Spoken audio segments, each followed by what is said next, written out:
I'm in Serbia, one of the 11 countries that RECONOMY is impacting.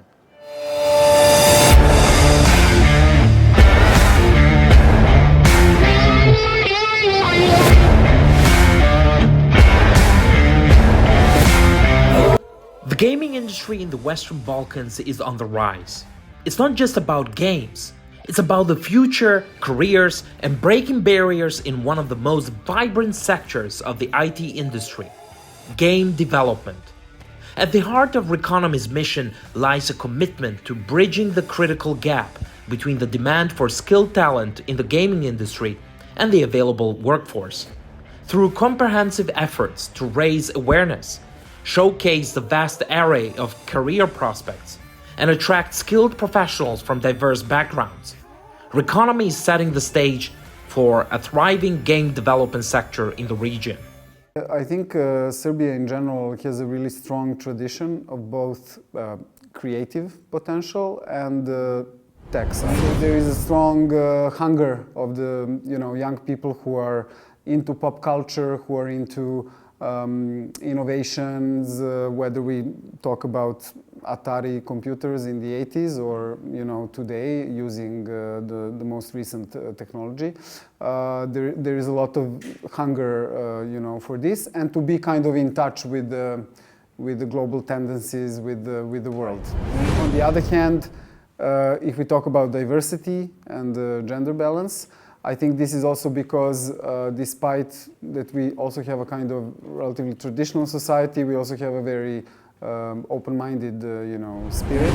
We are really proud that we have 1/3 of women employed in the industry, but not just that, because this can a lot of the times be in support sectors, like administration, legal, HR and so on, but also in all the lead positions across the departments.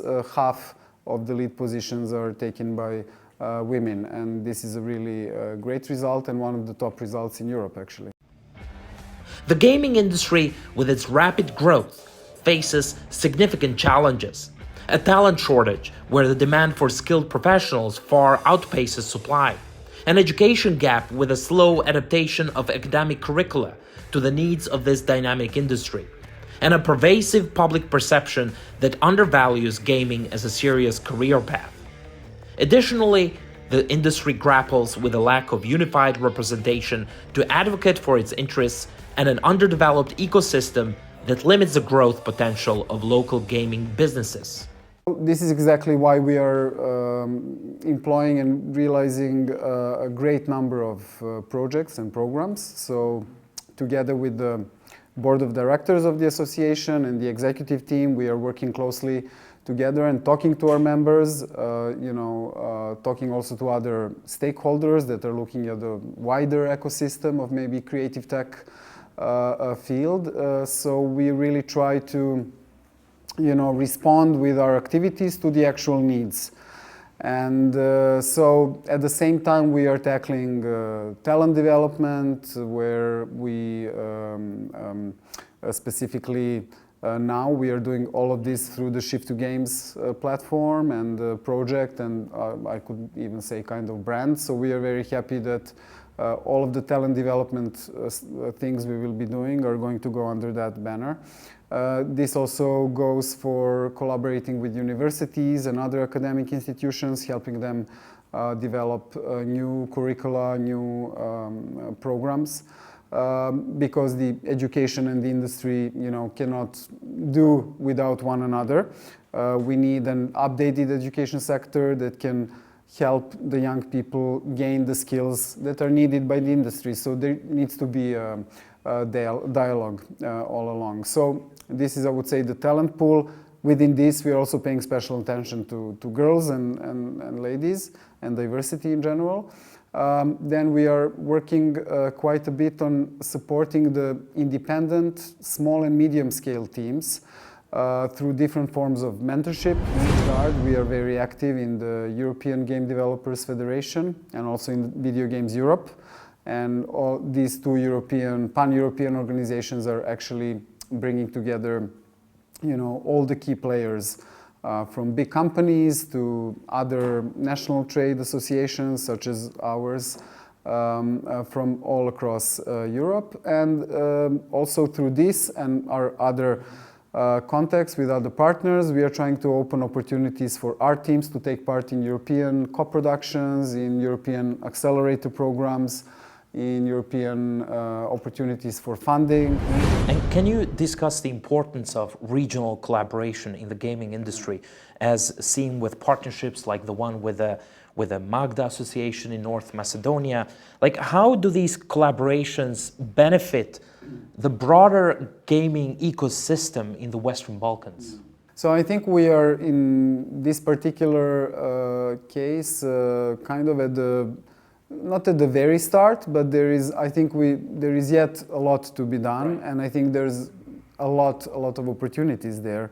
So of course, obviously, we are sharing a kind of a common cultural space, a common history, and for sure it makes much more sense to be better connected and sometimes to kind of go together, you know, to some other markets and to collaborate with some, you know, European or global entities than to do it kind of in a fragmented way.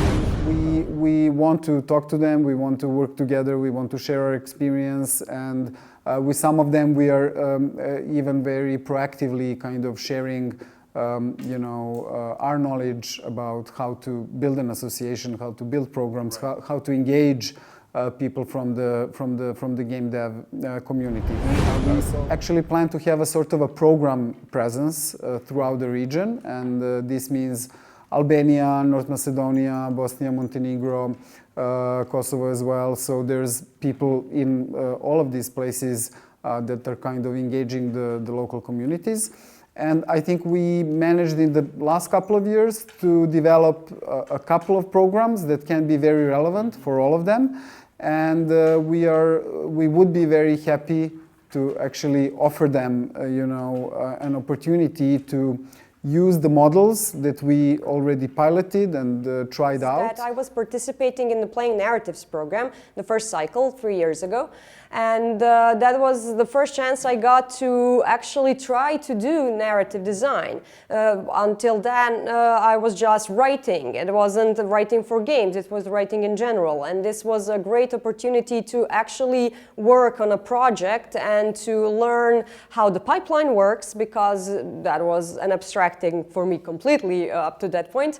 And to work in a team, to also, apart from developing the hard skills, to develop the soft skills, because also we at SGA we currently have a platform that's called Shift to Games, where we have described over 30, I think even 40 positions in the gaming industry, and I was very lucky to be the person writing those positions. So I learned a lot from that as well. When you go through those descriptions, you see that hard skills are simply implied. We all expect people to have certain talent, to know how to use the software. What makes a distinction is how you work in a team, how you communicate, how you accept and share feedback. And in Playing Narratives, I think that was the most invaluable thing we got from the project. Learning to work as a team and to develop team values, to recognize their importance, I think might be the biggest thing I've learned in Playing Narratives. And there is often a stigma attached to careers in the gaming industry, and sometimes seen as less serious or viable. Less serious or viable compared to other professions, right? So, as someone working at the intersection of academia and the gaming community, how do you think the Serbian Games Association, with the support of RECONOMY, is changing perceptions about gaming careers? Mm-hmm. Well, in Serbia, this is especially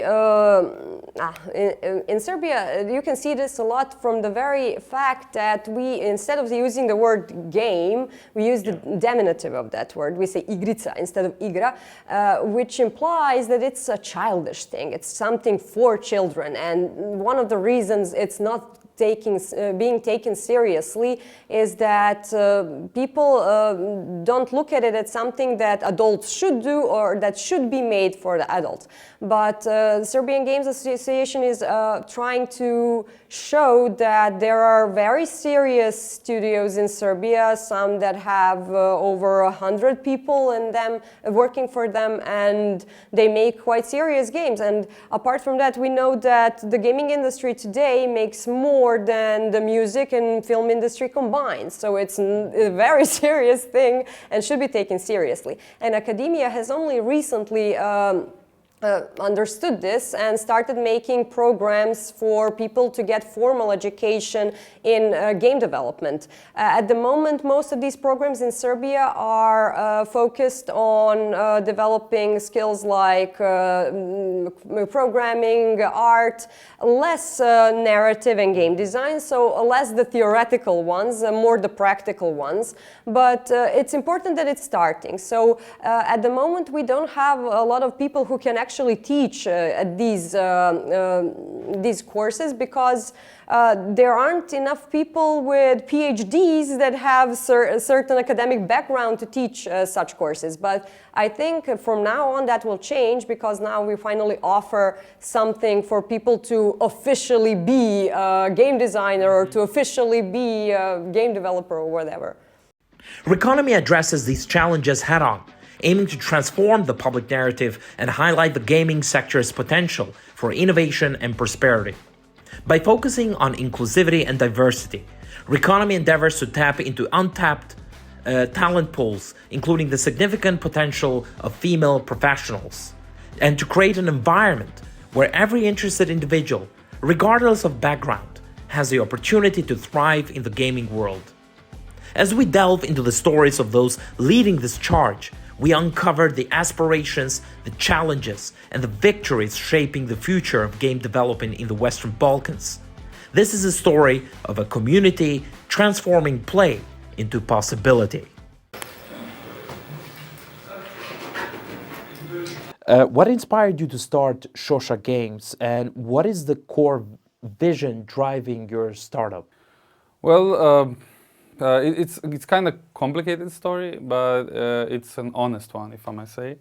When I was little, I always wanted to create worlds. I like created my first films when I was like 10. I always loved playing with Lego. I wanted something that is creative and something that tries to tell a message. I say it like that, you know, right. When I was little. And after that, I was working in film industry, and after a couple of years there, I realized that I need something more. In a sense, I need to communicate with people on some other basis than just people sitting in a cinema and just watching. You know, I wanted that interaction, and then I started realizing that with this kind of creativity that I want to create. And this kind of, let's say, message I want to send to the world, gaming is literally a perfect medium for me to communicate with players, and eventually I just realized I need to learn coding, and I sat down, learned coding, and wanted to, let's say, create something that is that communicates with people, and to create it with as a little effort as possible, in a sense that I don't need a team of 50 people to create cinema, or 2,500 or whatever. Yeah. I can do it with 7 people. I want that, we call it, I have a saying in Serbian, but I wanted that small people, a small team of people that really work well together to spread some, I like to say, wonder to the world. That's like as simple as I can say it, you know. We want to share wonder with the world, we want to connect people, and we want our games to communicate some kind of cheerfulness, and also say something about our real world, you know.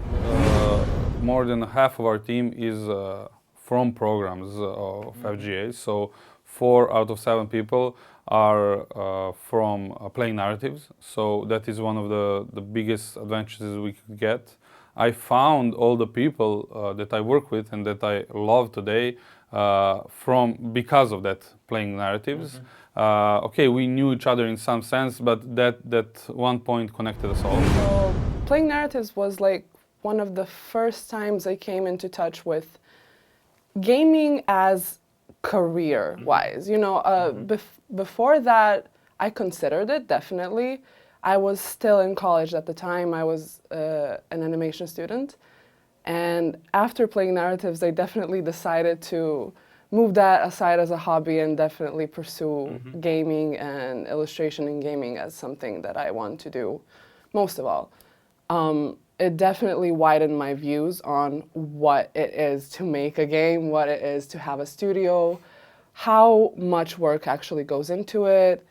And playing narratives really helped me to meet every part of like making a game, what it is to be a sound designer, a 3D artist, and aside of learning stuff like in my own section as to what 2D is, I learned a lot about everything else within it, and I'm really grateful.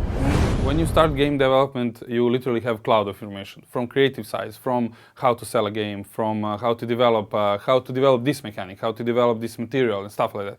You have a lot of clouds, and what this program of Play Narrative does is it connects you with people that already sorted out that cloud, that already have some structure in their mind, you know. Right. So when you talk to them, when you go to their master classes, when you talk to other people about your ideas, about how to communicate in games, you get some sense of clarity, and you get, let's say, a roadmap. You know what steps you need to do. You know what part of this giant cloud you need to approach first, you know. You know how to start doing what you need to do. We started with zero money, with just on a, you know, just hope and a dream, you know.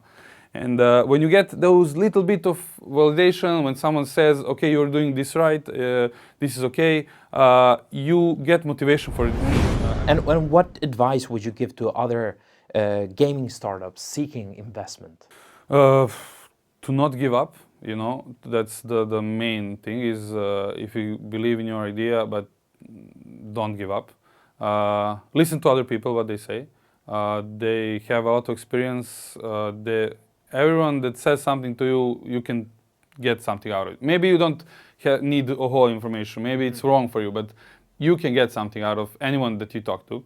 And the last one is try to be professional. That's maybe weird, but try to be professional in a way as much as you can. In a sense, if you want to go to fund, try to be as precise as you can. Try your best to make, let's say you have video to make for fun. We needed to make some video. Make a creative video. You're in gaming, why not? Like we made a video that is inside our game. And of course they love that, of course they noticed us. Don't be lazy about the things you think are not part of your game. You need to communicate that you are ready to be creative about anything, you know. That's And what do you think about the stigma sometimes that is associated with careers in gaming, both within the industry and in a public perception? So I think within the industry, we respect each other a lot. We know that this is all like everybody's passion project, I think. When you start working in gaming, you definitely do it out of passion, not just on a whim. So within the gaming industry, we respect each other and learn about each other and learn from each other. As to outside of it, it's definitely been a long run, I think. And as of recently, especially here in Serbia, people have definitely realized that, yes, this could be a job. This is definitely something, because we're creatives at the end of the day. We're making something, we're making media. We're making something that's basically the same genre as like a movie or like something of the sort. It's creative. We're the creators of some type of emotion to invoke in people and widen the, you know, thinking and range of like what creativity is. So I think that stigma is slowly but surely fading, and I'm really happy to see it. Especially when you see your parents like react to, oh, you're actually doing something from your hobby that was gaming? Yeah, it was actually a hobby until recently. Now it's considered, okay, you're actually making the thing that you were enjoying. So that's cool. In our studio, there is 7 of us. 2 of us are girls and the rest of them are guys. But I think like with the growth of like women being in this industry, we don't, the best thing about it is we don't notice any difference. I feel very at home and peaceful here, and I know my place here. And I think as of recently, especially with SGA, they're starting a lot of like women empowering classes here that defy that stigma that this is not a woman's job. So that it definitely means a lot to have a place here and know that like it's not just like, you know, a male dominant industry. It's definitely balancing out. And it means a lot to just like be accepted as an artist before anything.